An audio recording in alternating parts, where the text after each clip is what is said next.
Peace and blessings. What's going on, y'all? It's your boy, Him Music, owner of Faith Clothing Brand. And today I am here with my boy, Phillip Sims, man. Hey, I'm glad you're here today, man. Appreciate you having me. Hey, for sure, man. So, just to explain what's going on today, this is the first episode of what's called Faith in Sports. All right. Brought to you by Faith Clothing Brand, for all individuals that hustle. I'm the owner of that brand, and what we got to do right now is we're tying in the fact that faith is definitely significant when it comes to the world of sports.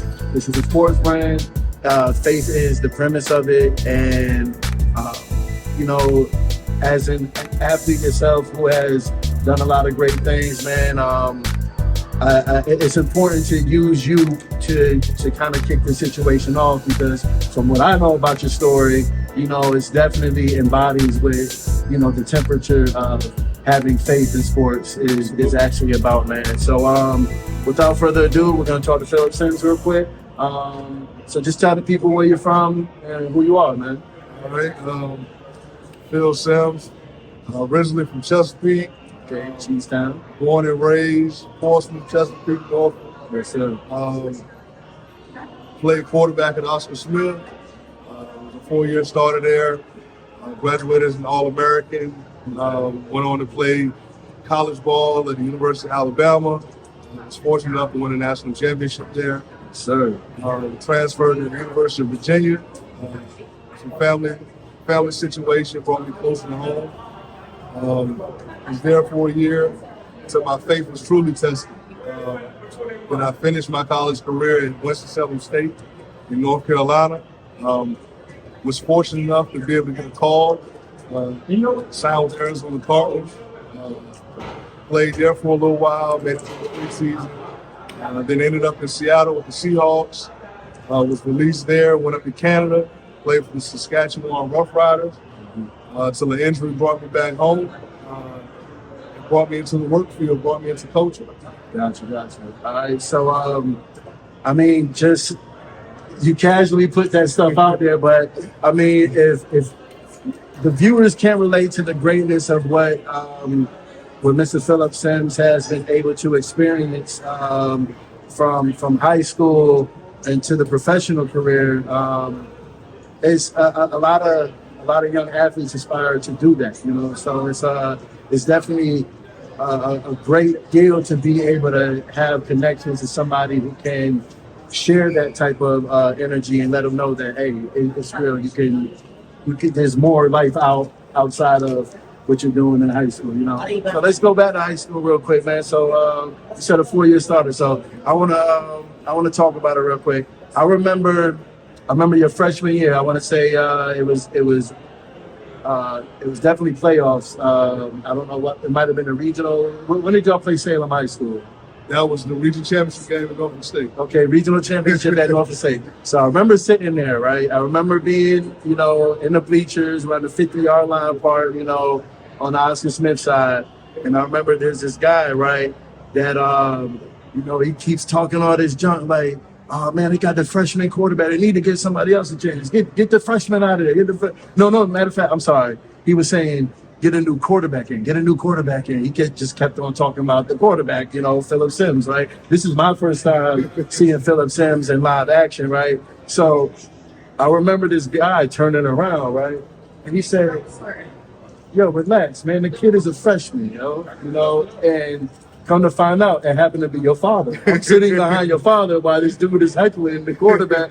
But right after that, dude shut his mouth. You know what I'm saying? But your father was so calm and casual with it, man. And so that's one of the stories that I can remember when, very first time I'm watching Phillip Sims, I'm sitting behind the father, and he shut down his heckler, just with the most calmest energy, man. So, what I want to know, man, is let's get straight to it, man. What is faith to you, man? In your definition, in your words, what is faith? Faith is really, man. Faith is really is believing in something that you can't see, believing in something you can't touch. Perfect. It's that belief that whatever you're trying to attain, whatever you're trying to accomplish, is possible, regardless if you've seen somebody do it or not, regardless if you know how to do it or not. It's possible. We've seen enough throughout our lifetimes to understand that things that we thought were impossible as kids are no longer impossible. Absolutely. And sometimes it just takes you to see somebody do it first, but sometimes you got to be the first to do it. And then having that faith and that belief that no matter what it is, it's attainable. Gotcha. So if you were to just sum it up into, just a small summary of how you had to apply faith in your journey, what is one of those key elements that sticks out in your journey where you had to implement faith? Oh, man. Probably the most testing part of my career was probably the situation at UVA. I transferred to UVA because of my father's health. So I went there, played a year. Things didn't necessarily work out for either party. I don't think I got what I was looking for, what I thought the situation would be. And I don't think UVA at the time got what they wanted, got what they were hoping for out of the situation. So at the end of that year, I was suspended by the University of Virginia for academic reasons. I can tell you 55 different things about why. It's really irrelevant. The fact is it happened. So at the end of that year, I was suspended for academic reasons, and I decided to part ways with UVA. You see a lot of stuff on social media, on the news. People will give you credit, people will praise you, but it's nothing like turning on that TV and the first thing you see on ESPN on national news is Phillip Sims been suspended from the University of Virginia. Right. I'm on the cover of the ACC magazine at the time, and I'm not even eligible to play. So you think about it, you think about that, and the hardest part is, I know what I signed up for as a player. I know what comes with being who I am. But who didn't sign up for it was my parents. Having to go to work, having to go to the store, having to go to the barbershop, and everybody's talking about the same thing. So that really gives you pause and makes you think for a second that my actions have consequences. The things that I go through and deal with have consequences. And they're not always for me. My parents had to live with that. My family had to live with that. So it was very testing, very frustrating, and then not knowing what's next. Is my football career over with? Am I going to be able to play again? My goal was always, since high school, was to play professional football. It seems like that dream is dwindling. So that really tests your faith. And at that point in time, it's about, all right, who's willing to give me an opportunity to get back on track, to finish this out the right way, put myself in a position to possibly still make my dream come true. So keeping that faith and keeping that work, regardless of the situation at the time, no matter how far-fetched it seemed, I had to keep grinding. I had to keep working. Keep hustling. I knew I had to keep hustling. I knew I had a dream that I was trying to reach. So my faith was definitely tested, but obviously I was able to get it back on track and able to fulfill that dream. So that's a testament to just faith. Like at the time, I didn't know if it was still possible or not. It was blind faith. But like I said, faith is it's believing in something you can't see or touch. Can't see it. Yeah, definitely. So what was that moment? Let's talk about that transitional moment where your faith actually carried you to the next level. And what was that phone call like when you actually saw the benefit of keeping that faith? Man, it was a roller coaster. I'll be honest. I did 2 years in Winston-Salem State. I had to sit out my first year because of suspension. I played my last year. Following the season, jumping to finding an agent, hiring an agent. Where am I going to train? Where's my pro day? All that kind of stuff going through your head. Right. And I had a guy named Tommy Kellis. Tommy is an agent, reached out to me, hey man, we really want to represent you. Tommy did an excellent job helping me represent me, set me up with training with a guy named Justin Kavanaugh, right up in the DC area. Justin that worked for Nike and Spark Training and stuff like that. Did a great job of my training. I had one of the best pro days that year of any quarterback in the draft. At that point, I'm thinking, all right, we're smooth sailing. Like, I got teams saying, all right, we can get you anywhere from the 4th to the 5th to the 6th, 7th round. Like, oh, cool. I'm gonna get drafted after all this.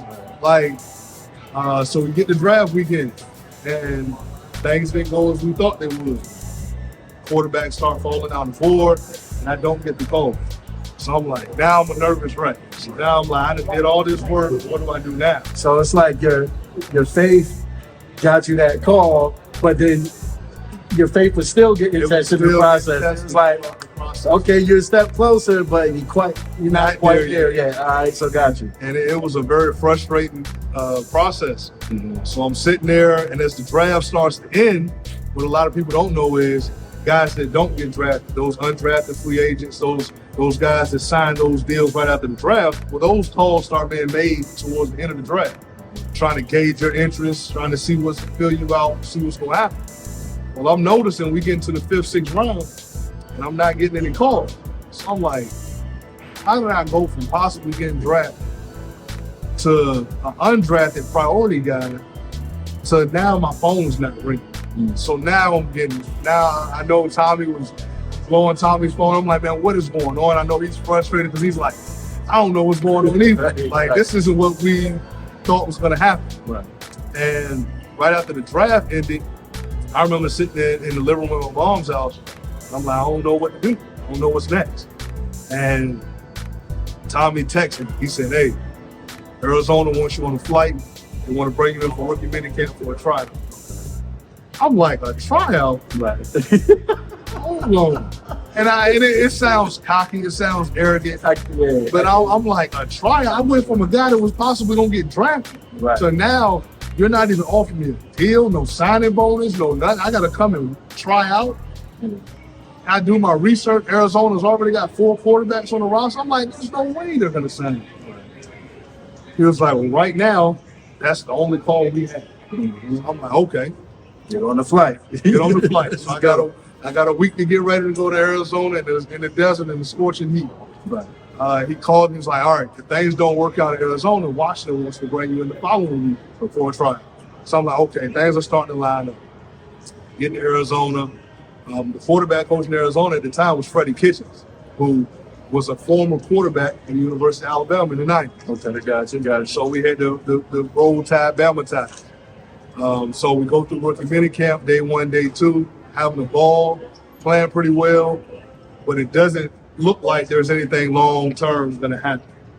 And we get to Sunday, the last day of rookie minicamp, which actually, I remember like it was yesterday, was Mother's Day. And they bring us all up before practice. They say, look, I don't know what's going to happen. Coach Kitchens talking to me. He said, I don't know what's going to happen. He said, I love you. He said, I think we want you here. Coach Arians, myself, Coach Moore, we want you here, but we don't know if it's going to get done today. We're going to have to send you home and bring you back. So it kind of eased me a little bit. So we go through the last practice. At the end of practice, they called up 3 of us, called us by name and said, we want to speak to you. They said, all right, we're going to sign you guys. Your agents have already been sent your contracts. They've already reviewed it. Come on upstairs, and we'll get this thing done. You're not going home. Gotcha. So I'm like, oh, okay.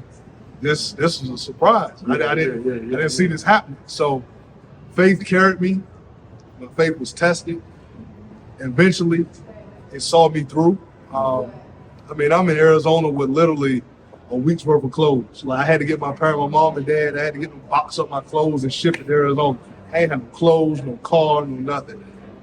I'm out there just taking it a day at a time, man. Like, that's all you can do. When you get an opportunity like that, you make the most of it. Absolutely. For sure. And you know what? That's no matter how long it lasted, or the whole system of it. We hear stories about the politics on that level and everything, man. But just to know that you made it, you know what I'm saying? Just to know that it's possible. And I think that's the inspiration with the story, because once again, you're going to have a lot of young student athletes that are going to watch this and see this, and they're going to have to understand that, look, gotta keep that faith, man. You gotta keep it going, and you're gonna get tested in so many ways and areas, man. So, where has that brought you today? You know, we know you know, you had your time in the NFL and then went, you know, Canadian. But now, where are you today? And who is Phillip Sims today? And you know, what is your thoughts about the? Well, let's just start one question at a time. Where are you today, and what are you doing today? Man, today I'm a husband, father, coach, uh, going into my 8th year as a head coach Okay. at the high school level. Started off my coaching career. And congratulations to that as well too. Appreciate that. Definitely. Appreciate that. That's just as huge, man. As If not, right, if not bigger. Right. No doubt. got my start up in Richmond at John Marshall High School. I remember that. Was able to do 3 years there. Was able to turn that program around, get it going. Then I left. Wait, so from what I understand, you even had to have a level of faith being the head coach Man. in a program like that. Let's talk about that real quick too. Man, I had to see a vision. I had to have confidence in my ability, confidence in us as a program, as a coaching staff. John Marshall was a program that was not doing too well at the time. Okay. Winless seasons, not many participation was low in the program. It's an inner city school in the city of Richmond, not known as a football school, predominantly a basketball program. But we jumped out on faith through some people that I knew, through a job, alumni, said, "Coach, hey, go for this job, man. We think it definitely be a great fit for you." And at the time, I was kind of juggling, who am I? Post football, working, but what do I want life to look like after my playing career was over? So they gave me an opportunity to stay around a game that was so vital to who I had become.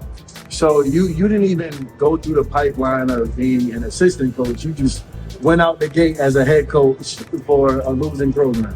Man, I tell guys all the time, I tell coaches now, I said, I don't know what it's like to be an assistant coach. And I said, that's not bragging, because I think that's very vital to the development of a coach.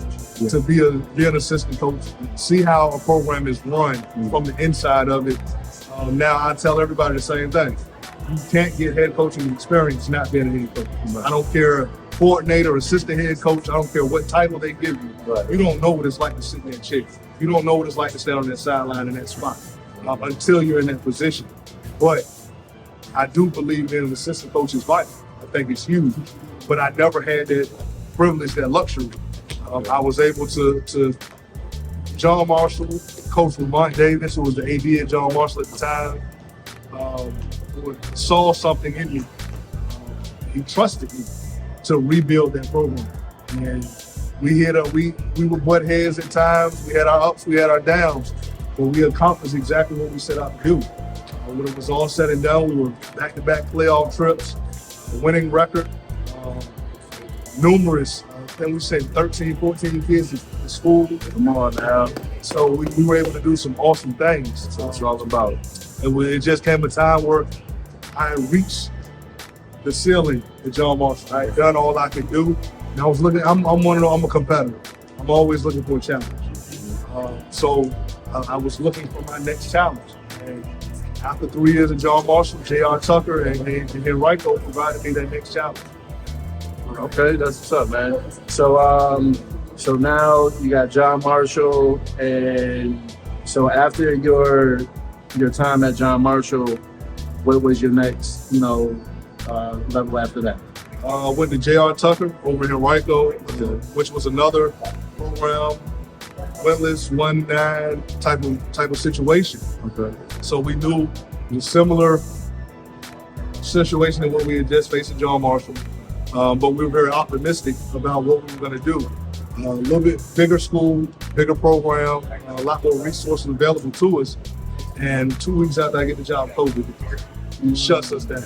Okay. And COVID did a number on us. Yeah. We lost a lot of kids to COVID.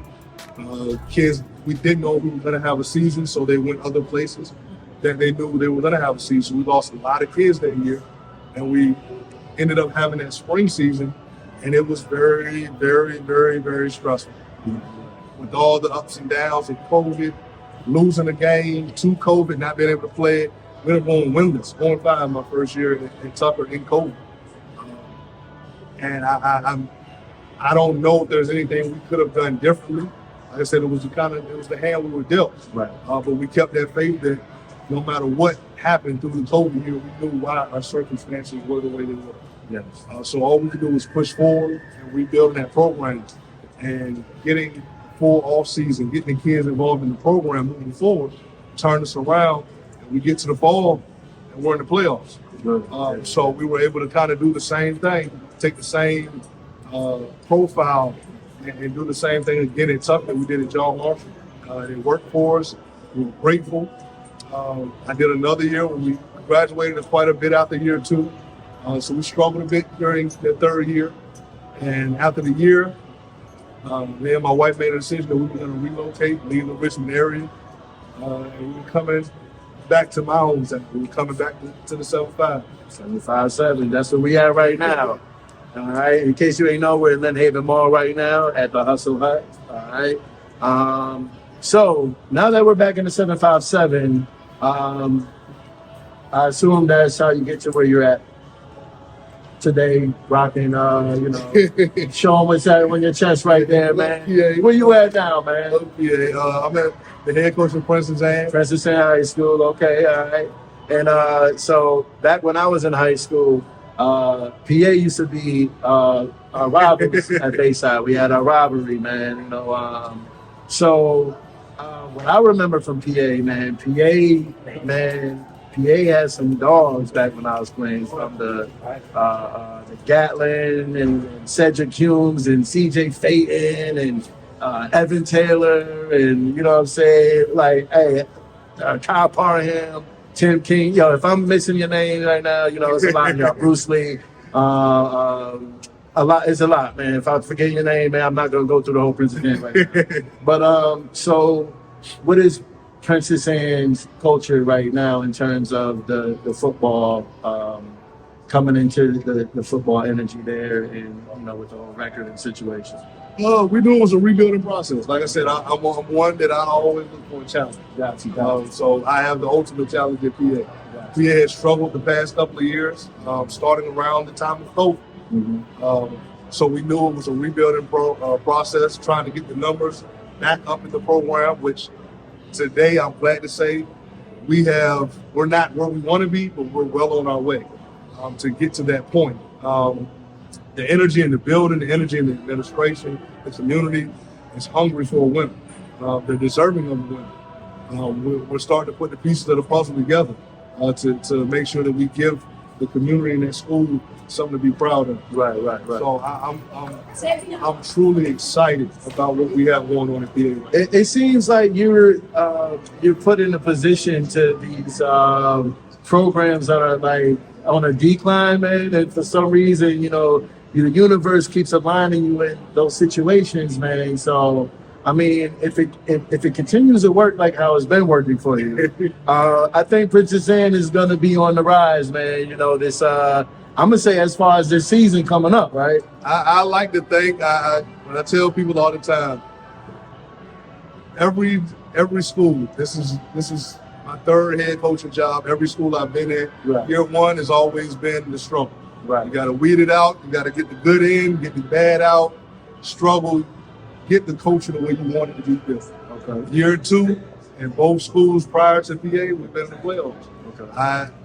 I'm a competitor, man. At the end of the day, I didn't get to where I was able to get in my career by laying down, by believing that anybody was superior to me, regardless of the circumstances. I fully expect us to be playing in November and December this year. That's my goal and my expectation. Okay. That's the culture, that's the standard that we've set. Okay. And that's what we've got the kids buying into and believing right now. And they're working hard at it to make sure that becomes reality this season.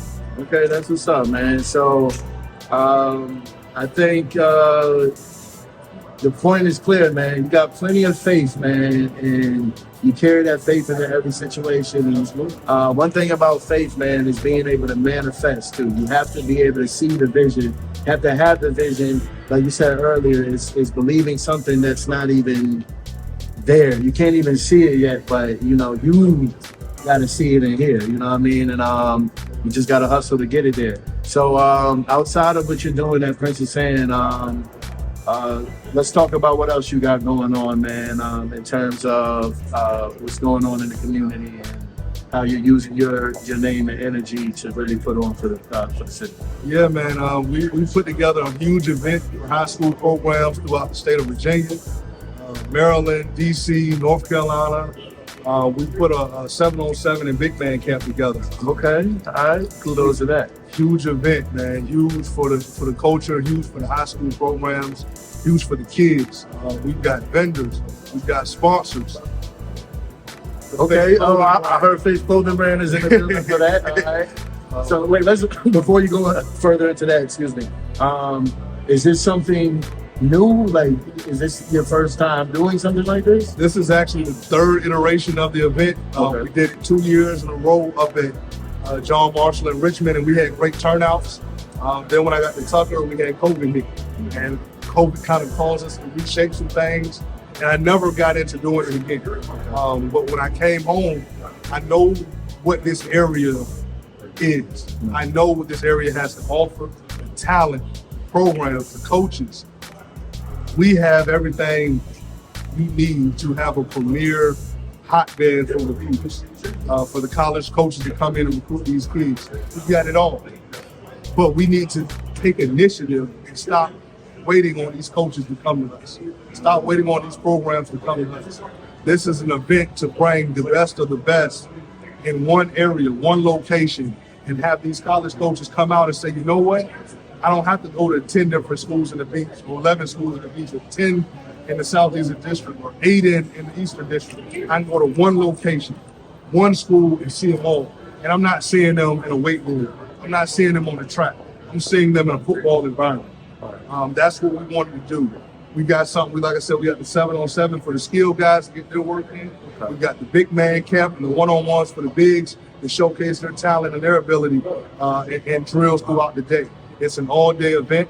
We'll have food vendors out there, food trucks. We'll have our sponsors out there selling their apparel, selling their whatever it is they specialize in. We'll have local media. We'll have podcasts. We've got it all. We've got Town Center right across the street. It's Mother's Day weekend. Come out, Town Center, Virginia Beach, oceanfront. We're 10 minutes from the oceanfront.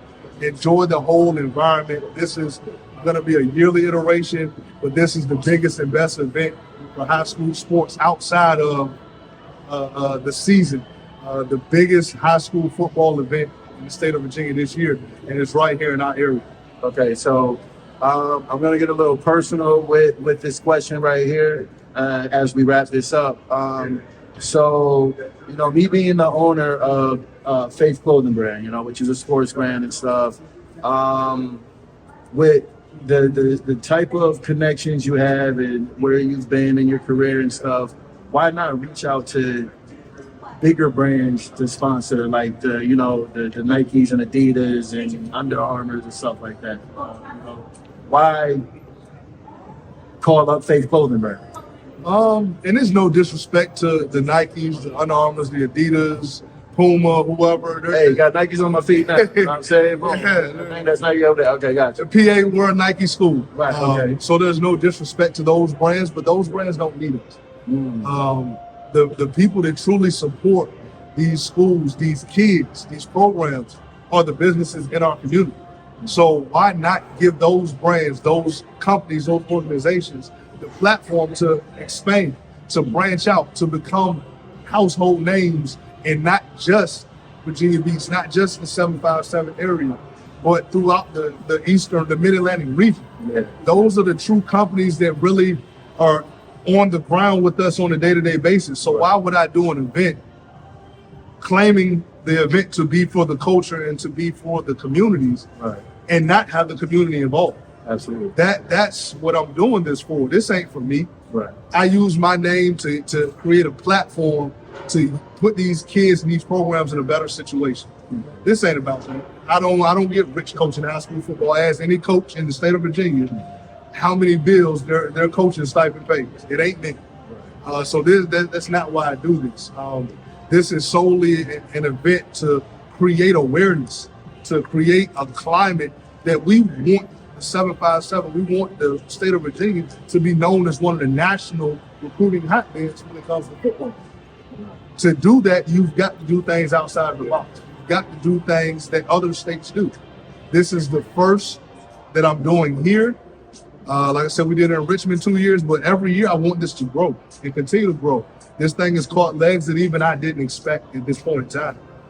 So I'm grateful for everybody that's been involved, but I want to see it continue to grow and continue to grow and bring even more attention and awareness to it. And I want this to be not only next year, I don't want it to be the biggest event in the state.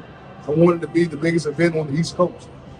And eventually I want this to be the biggest 7-on-7 and big man camp in the country. I want this to be the premiere of the premiere. I don't want to, when I send out invites next year, I'm not picking up the phone calling the schools. Right. Schools are going to call us because this is an event that they want to be a part of.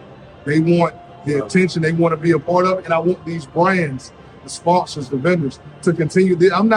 Next year we're going to do this bigger and better. I'm not calling Wendy's next year. Right. I'm not going to call Nike next year. The same people that were with us this year is who we're going to bring back next year. That's what's up, man. Hey, so Phillip Sims, man, definitely appreciate not you just being here and being able to give that the testimony and just an inspiring story. I just want to thank you for including me in my brain, into the future objection of what you got going on, man. And I'm definitely with it, bro. And hey, we just asked the viewers, y'all keep this in good spirits, good prayers, all of that, because we need all that good positive energy to come back, because it's really for the kids. It's really for the exposure for them to get to the next level. And there's that shows the quality of leadership that you have, man. And it's we got to operate as a tribe. And if sports is what we have to, it's not all about sports, but us being athletes, man, and it carried us to the higher learning, able to get degrees and stuff, man. Like, hey, I'm thankful for it, and it's a platform that we use, it's a tool that we use, and hey, if this is given to us, we got to use it in the right way, man. Absolutely. So, how do people contact you if they want any information on, hey, if you're a school that's looking to get involved, or sponsor trying to get involved, or you just want to, just know more about it just because, man? What's the contact? Man, I'm on all social media platforms: Facebook, Phil Sims, I think. Instagram, I think it's Coach Phil Sims, and Twitter is Coach Phil Sims. Okay. So just reach out, DM, at me, follow me, whatever. And then, of course, Faith Clothing Brand will be also putting out information in regards to that. So, absolutely. Yeah, definitely, man. But hey, is that it? You got any last minute words to say, man? Man, stay tuned. May 11th, Saturday, May 11th, Phil Sims, 3rd annual Phil Sims 7-on-7 Invitational and Big Man Camp coming to you. We're bringing the whole state out. So make sure you come out. It's free for all spectators. There's no entry fee. Oh, you come out, support these kids. Hey man, y'all know what it is. It's Phil Sims, and I have faith in sports. All right. Appreciate it, bro. For sure. Without